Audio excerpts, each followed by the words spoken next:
today's video, the inspiration came from a student who messaged me through Google Classroom and basically asked about a lighthouse drawing he was working on and wanted some tips. So I said, you know what? I think I'm going to make a video on how to draw a lighthouse. I always like to connect the videos that I'm creating to an artist if I can, and this video I'm connecting to Edward Hopper. So he's an American painter, realist painter, and if you're interested in lighthouse paintings or even landscape painting, he's really a phenomenal artist, and to look at his work and even try to paint one like him would really teach you a lot. So we're going to look at Edward Hopper's painting right here. This lighthouse is called Lighthouse at Two Lights, and he painted it in 1929.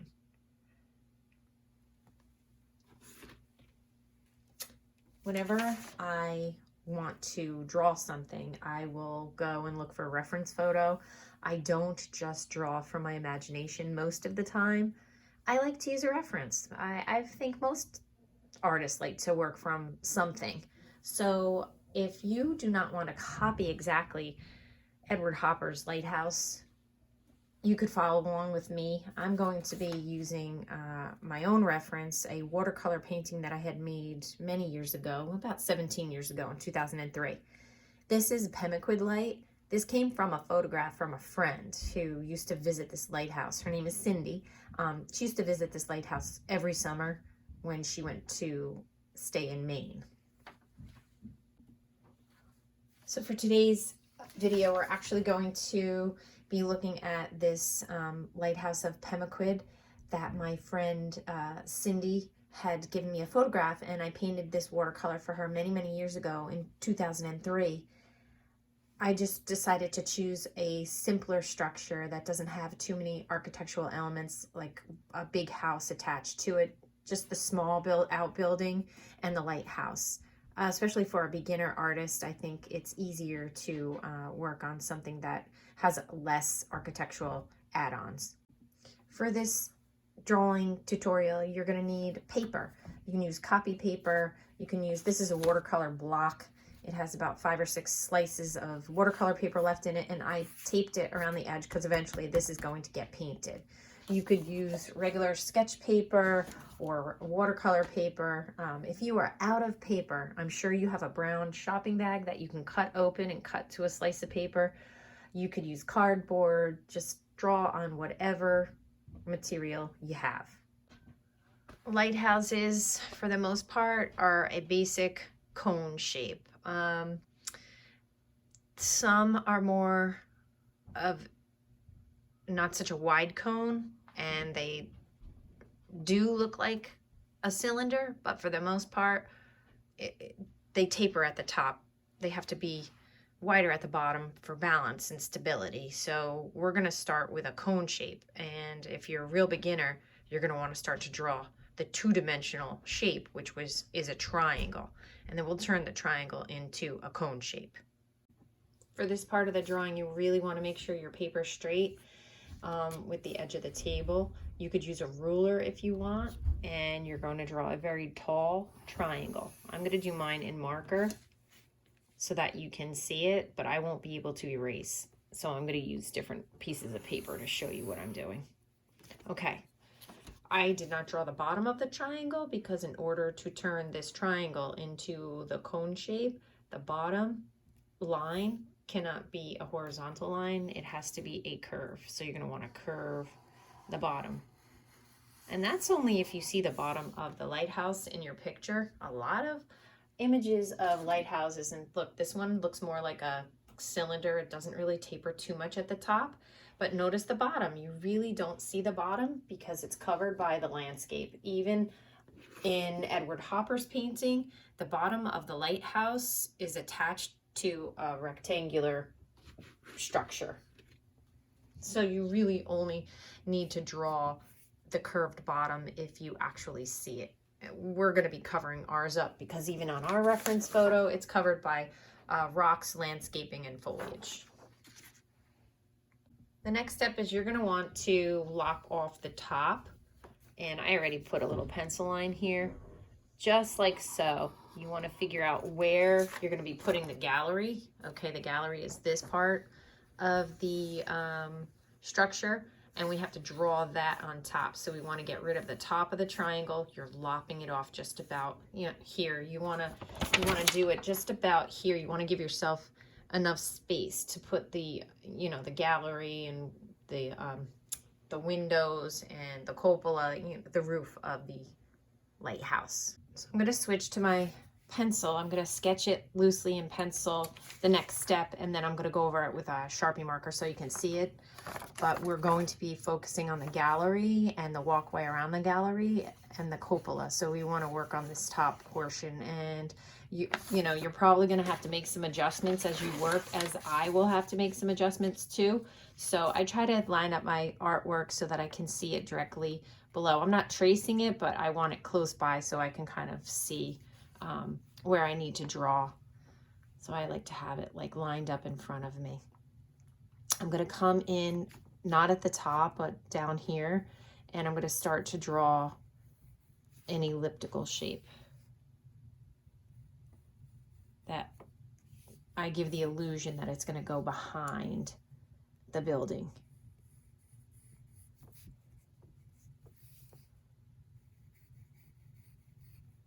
So I'm sketching around.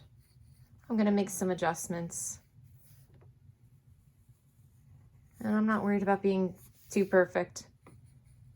Everybody's worried about being perfect, and then it stops people from doing anything at all. It's a creativity killer, so just try not to worry about perfection too much. Okay, so once I have it, it kind of looks like an ellipse. See that? Once I have that shape in, I'm going to just make sure my paper's straight, and I'm going to draw two vertical lines, one here and one here. And then I need to draw the same curve above it. So this is showing the thickness of the floor.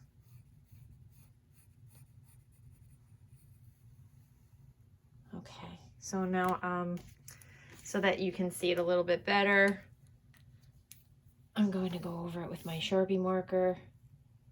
I don't want you to draw really dark like this because you're going to want to erase some of those lines, especially when you get ready to paint. And here we go.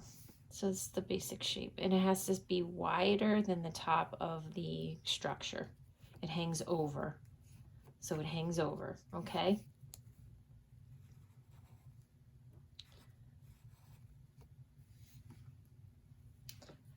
The next step is to draw, we're going to draw this, the window gallery. It's not as wide as the base of the lighthouse. We're going to come in just a little bit. So I am going to put my pencil here, but I kind of want to come in just a little bit, maybe like 1/8 of an inch. And I need to check those lines because I want to make sure that I want to make sure they're straight and even. So keep your eraser handy because you are going to be making some adjustments.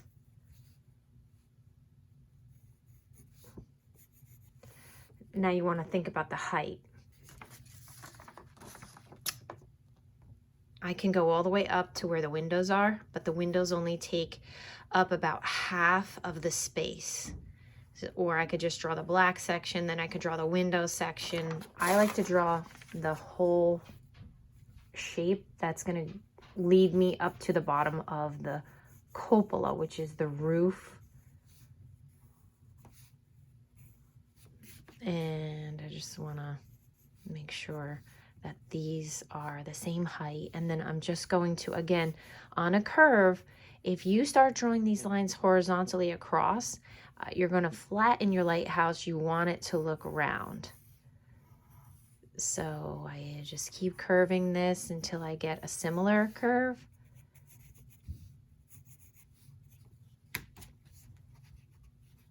And and then just erase what I don't want. Now I'm just gonna go and darken up my lines with the Sharpie.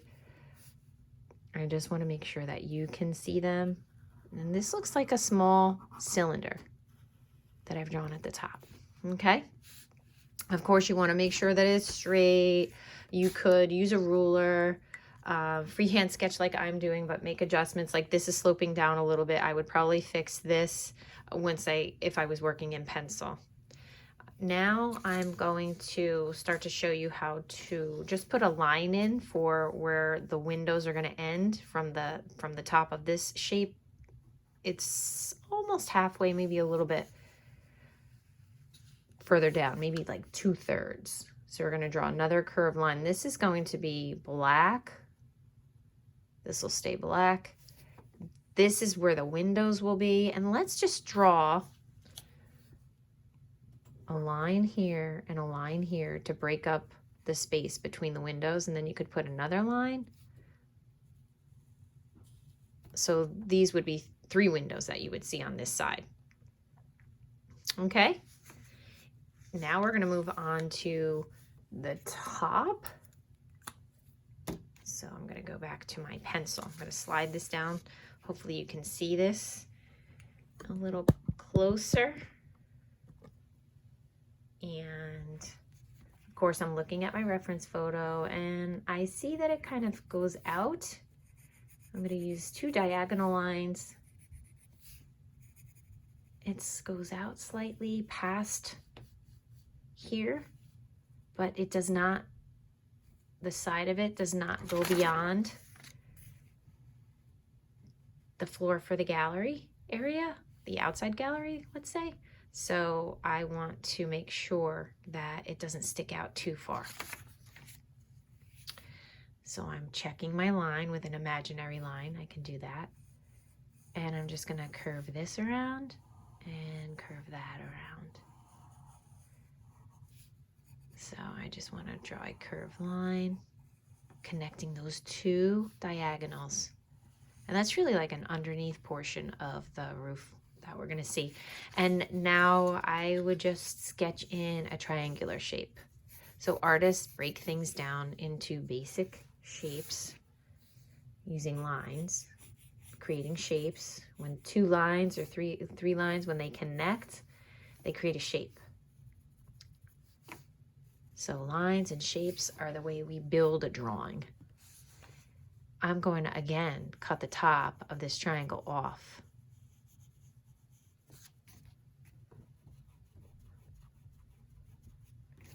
There are 2 almost flat oval shapes that stack one on top of the other before I draw this sphere in. So there's these 2 oval shapes and then the sphere and then this line here. So I'm going to sketch in a flat oval and another flat oval. And then I'm going to stick my circle, which will be a sphere after I paint it. Remember, its shading is the key to make a flat 2-dimensional shape look like a 3-dimensional form. Shading, contour lines, those are all things that, you know, add to making your drawing look more 3-dimensional. So if the line drawing, your outline drawing right now doesn't look as 3D as you would like it to, it will look more 3-dimensional as you put shading in with either paint or oil pastel or pastels or whatever materials, crayons, whatever you have at home. Okay, I darkened up my lines with the Sharpie marker just so that you could see these very simple shapes that we have. Some are a little bit more complex, especially when something recedes or goes around or diminishes and wraps around something. It appears a little bit different, but again, this is just like an ellipse or an oval, okay? You just don't see part of it, the part that's going behind.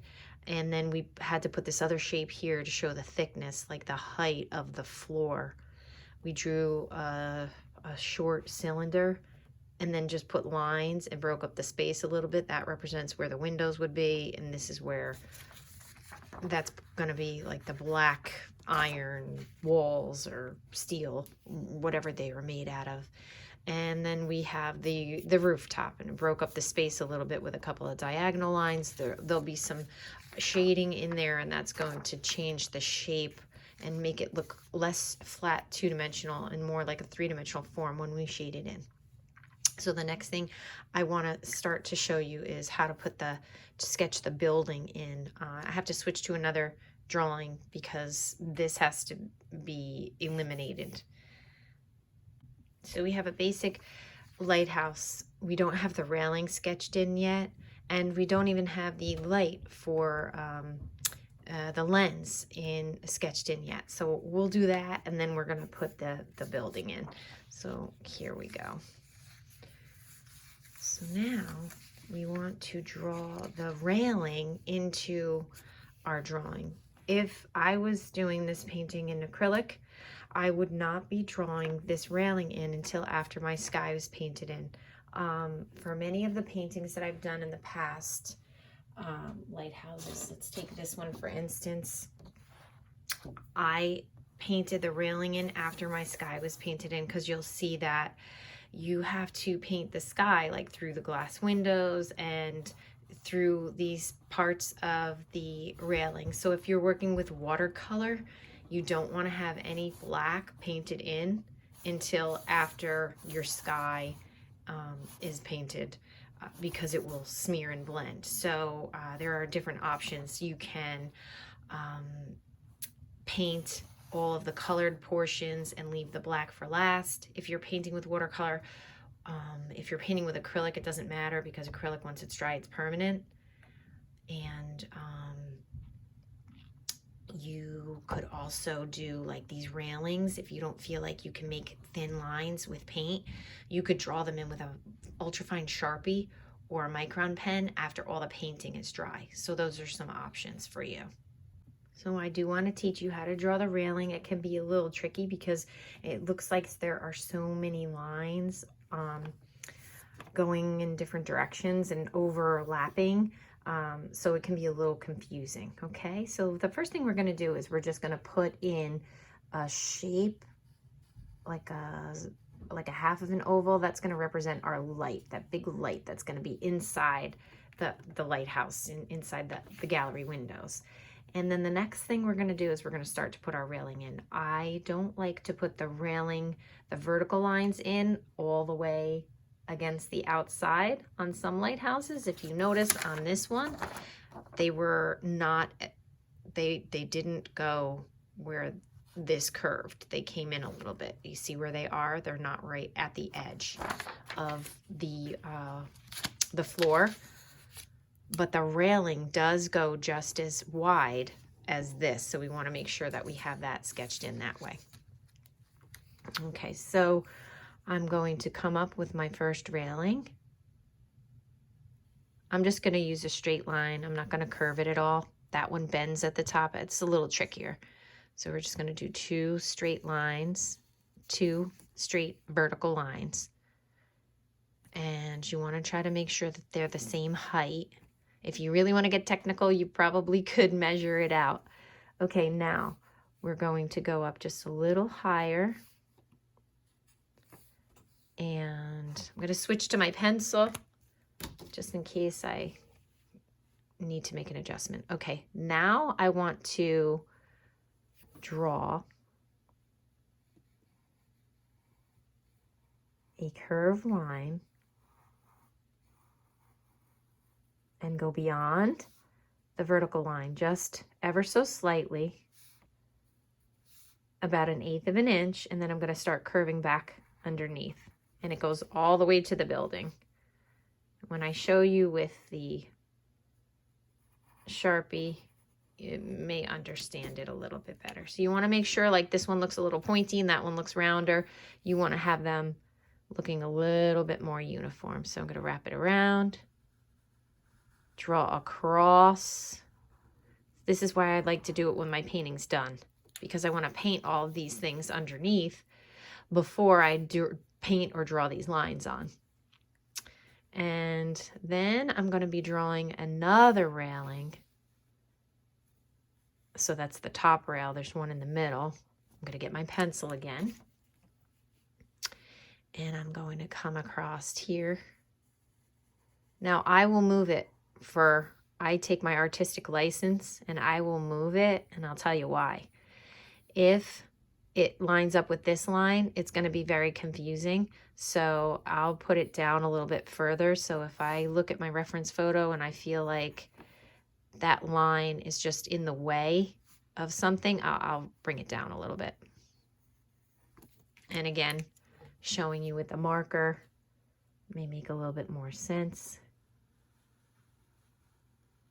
Try to keep uniform height and wrap it around. So right now it looks like there's a lot of lines all over the place. It looks a little confusing. And then here I'll put in another line here for railing, and if you want to do another one there. But right now we could always add more lines. Less is more sometimes. And on my painting here, you can't really see where the railing goes across this black section because it's black on black. It really needed like a little bit of a white highlight there so that it would stand out as overlapping over that.